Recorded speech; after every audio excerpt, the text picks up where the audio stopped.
nakaisa na ang TNT Tropang 5G sa PBA Philippine Cup Finals kagabi.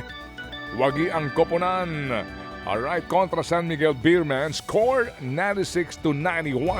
Umabot po ng 19 na puntos ang kalamangan ng tropa bago nga po humabol na naman po ang Beerman sa ikalawang yugto. Balanse po ang naging atake ng TNT sa pangunguna ng 15 puntos na at 9 na rebounds ni veteran Kelly Williams. Target ho naman ngayon ng koponan ang 2-0 series. Na lead sa Game 2, yan po'y mangyayari bukas. Samantala, 5 ginto kaagad ang naipanalo ng Team Pilipinas sa unang araw po ng 13 Asian Para Games sa Thailand o ASEAN Para Games sa Thailand. Unang nakaginto ang para swimmer na si Gary Behino matapos pong pagharian ng men's 400-meter freestyle S6 event.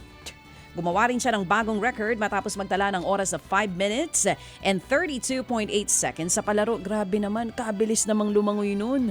Wagi rin po ang isa pang swimmer na si Ernie Gawilan sa men's 400-meter freestyle S7 event sa oras po na 5 minutes and 2.39 seconds. Wow! Nagdagdag pa nga ang isa pang swimmer na si Angel Autumn sa women's 50-meter backstroke. Bukod po sa kanila, gold medalist din sina John Palermo ng men's long jump T20 event matapos naman pong lumundag ng 6.89 meters at si Marlene Garucho na tinalo po ang Thailand sa women's wheelchair saber finals.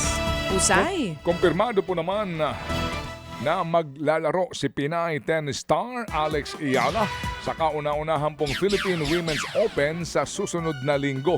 Umuwi po kahapon sa bansa si Ayala matapos nga po ang kanyang kampanya sa Australian Open. Papasok po sa palaro si Ayala bilang wild card.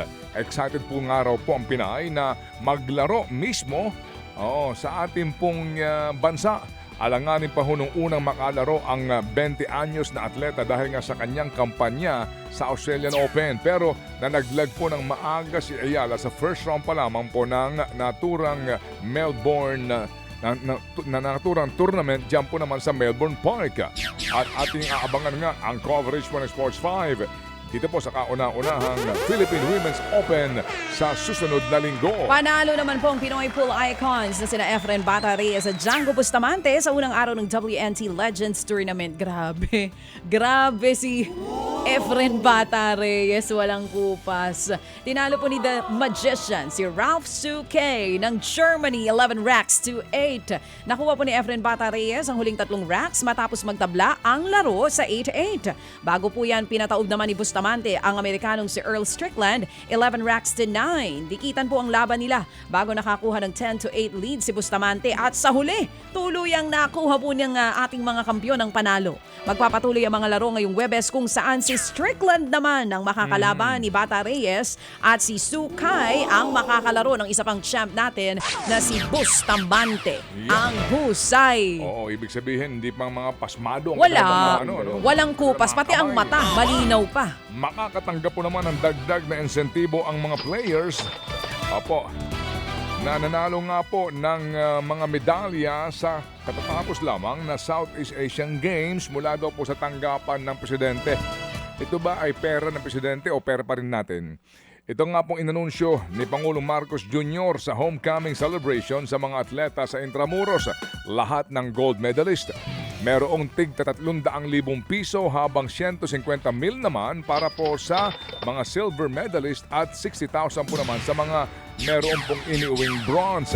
Kapantayan ng matatanggap nila sa ilalim pa rin po ng National Athletics and Coaches Benefits and Incentives Act. Gate ng Pangulo, ito nga po'y simbolo ng pagpupugay at pasalamat ng mga mamamayang Pilipino sa mga atleta. 277 pong medalya ang napanalunan po ng bansa sa SEA Games, 50 gold, 73 silver at 154 bronze medals. Mga kapatid, brothers and sisters, saan ka pa? Dito na tayo sa totoo. Dito na tayo sa True FM. Mga kapatid, mag-subscribe and follow po kayo sa social media accounts ng True Network PH. Yan po kami, hanapin nyo lang True Network PH, Facebook, Instagram, YouTube, TikTok, and podcast. Mapa Apple or Spotify man yan, mahahanap nyo kami. Lahat ng mga napapanood at napapakinggan nyo po sa programa, nasa social media accounts namin yan. So paano mga kapatid? See you sa social media!